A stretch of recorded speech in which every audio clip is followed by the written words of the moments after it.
ci dëgg-dëgg nag gardien de la constitution moom mu leen ngeen ko mu leen ngeen ko bañ a jël mu leen ko bàyyil rek quoi parce que am na nuñ ko tàmmi woon bi ñu nekk gone ba léegi depuis président Abdou Diouf ba léegi ci dëgg-dëgg gardien de la constitution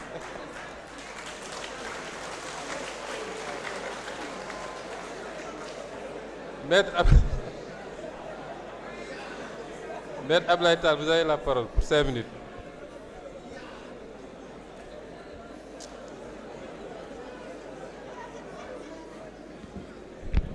Merci beaucoup, Monsieur le Président. Je pense que je ne serai pas long parce que mon collègue, le président Ayib Daffé, a dit l'essentiel sur l'article 42.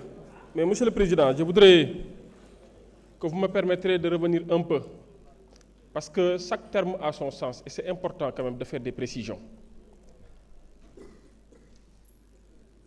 Moi, je préfère, Monsieur le ministre, qu'on mette « il veille au respect de la Constitution ». Je ne l'ai pas dit ex nihilo. Je vous renvoie à l'article 37 sur la formule du serment. Parce que dama jàpp ne charte bi gën a fondamentale ci réew mi c'est la Constitution. Mais li gën a fondamental ci biir Constitution bi c'est le serment du président de la République. Parce que boobu rek la ñuy wax ni mënoo jël fonction tant que defoo ko. te ci serment bi ci waat bi dani face à la nation sénégalaise d'ailleurs sax am na amendement bu ci am parce que on a contextualisé le serment devant Dieu et devant la nation je jure de remplir fidèlement la charge de président de la République deuxième tiré bi foofu la amee solo d'observer comme de faire observer scrupuleusement les dispositions de la Constitution et des lois observer mooy la mooy veiller de veiller et de faire veiller scrupuleusement les dispositions de la loi comme serment bi moo gën a fondamental ci moom nañ aligner serment bi ak article 42 loolu moo tax ma gëm mën nañ ko continuer nag di ko woo ci xawaaree xew-xew yi le gardien de la Constitution y a pas de souci amul problème waaye boo demee ci yenn démocratie yi sax yi ñuy faral di jël exemple même la Constitution française parce que tamit ngeen baal ma ce n'est pas un complexe ni une faiblesse coupable dañ koy wax parce que dañ ko tàmm di jël parce que ñun suñu constitution yu bari c'est d'inspiration romano-germanique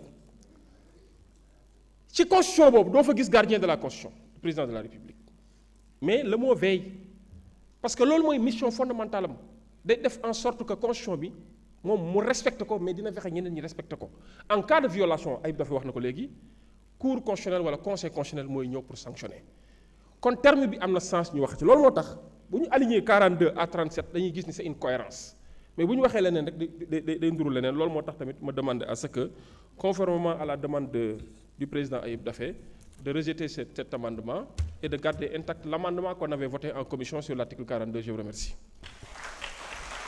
La parole est au rapporteur, M. Youngarou Dione.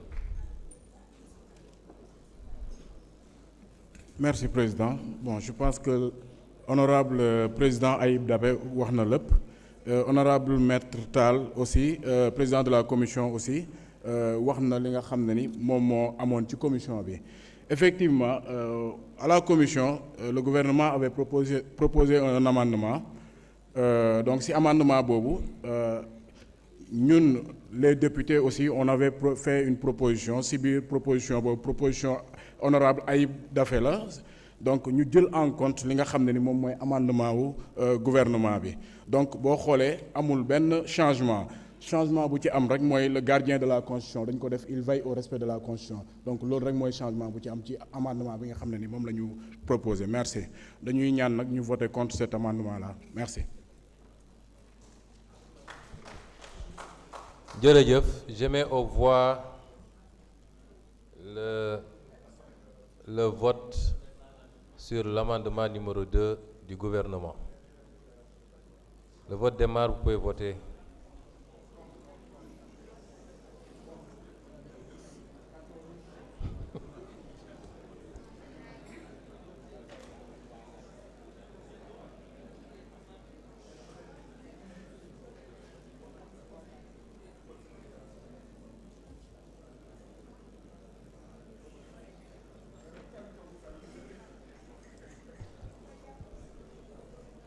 Tout le monde a voté. Le vote est terminé. Les résultats.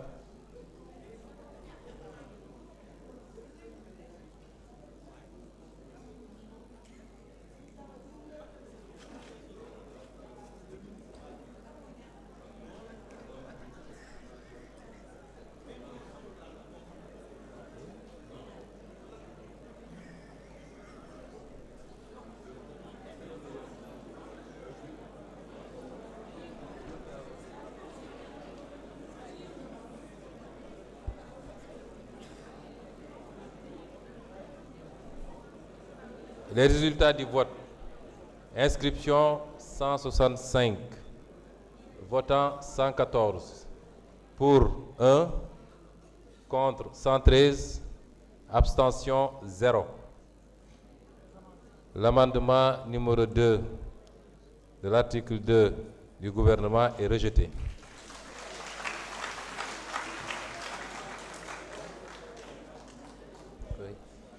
Nous passons au troisième amendement sur cet article 2, amendement porté par l'honorable député Mohamed Aïb Salim Dafé.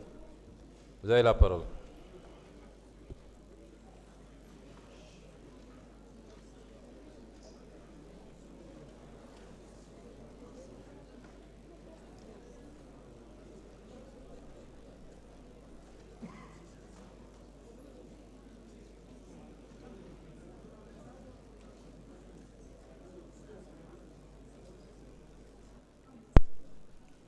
Merci, Président. Proposition d'amendement à l'article 2 de la proposition de loi portant révision de la Constitution tendant à compléter l'article 101, exposé sommaire des motifs.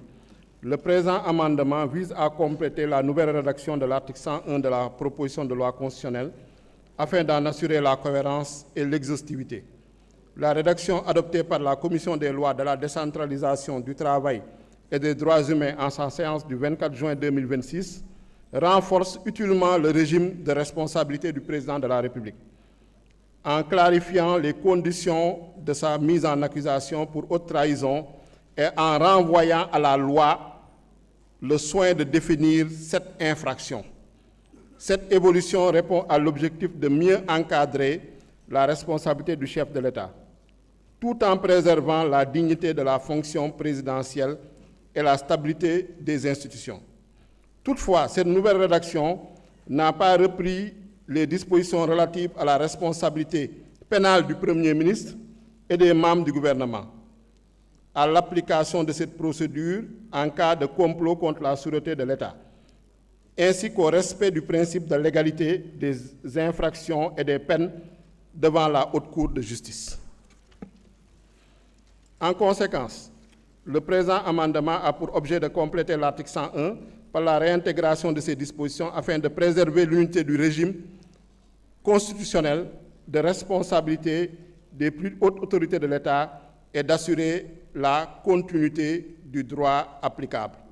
Amendement, article unique. À l'article 2 de la proposition de loi numéro 17/2026 portant révision de la Constitution, dans la rédaction proposée en son article 101, après le troisième alinéa, il est jugé par la Haute Cour de justice, sont insérés les alinéas ci-après. Le Premier ministre et les membres du gouvernement sont pénalement responsables des actes accomplis dans l'exercice de leurs fonctions et qualifiés crimes ou délits au moment où ils ont été commis. Ils sont jugés par la Haute Cour de justice. La procédure définie ci-dessus leur est applicable ainsi qu'à leurs complices dans le cas du complot contre la sûreté de l'État. Dans les cas prévus au présent article, la Haute Cour de justice est liée par la définition des crimes et délits ainsi que par la détermination des peines telles qu'elles résultent des lois pénales en vigueur au moment où les faits ont été commis.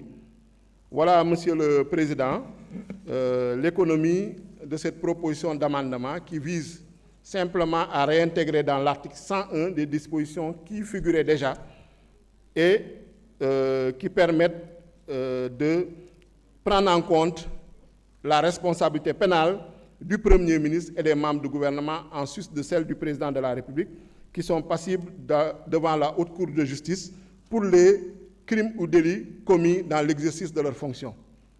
Ci amendement bi bu ñu déposé woon commission dañu préciser woon ni président de la République looloo ne ci constitution bi actuellement dans l'exercice de ses fonctions maanaam haute trahison rek nañ ko mën a toppee mais haute trahison amul fenn fu ñu ko définir donc loolu dafa nekk gàllankoor boo xam ne maanaam tey dafa am ci principe constitutionnel lu ñu naan le principe de l'égalité des délits et des peines voilà maanaam ci wàllum droit pénal kenn mënu la toppee loo xam ne loi prévoiru ko maanaam ni moment bu ñu koy def loolu infraction la maanaam crime la wala délit la wala contravention kenn mënu la ci toppee donc peine yoo xam ne tam dañu la ko war a daan loi bi da ko war a prévoir moo tax ne ñu ne ñun peut-être dina jafe pour ñu définir exactement lan mooy haute trahison ci constitution bi moo tax ñu renvoyer à une loi boobu nag mën na nekk code pénal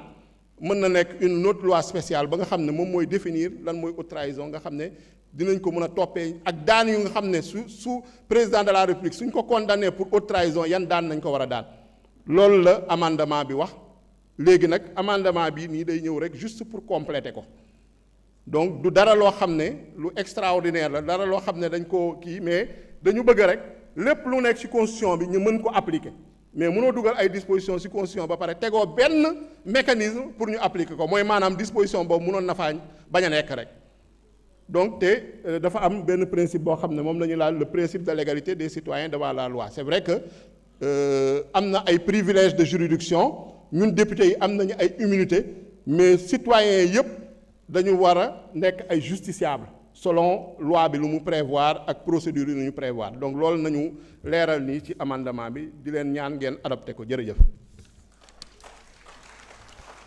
jërëjëf honorable Ayib Daffé. Est-ce qu'il y a une voix contraire, une opinion contraire au niveau des députés? Président de la commission des lois, le rapporteur général. Parfait. Je mets au vote l'amendement porté par l'honorable Ayib Daffé. Le vote démarre.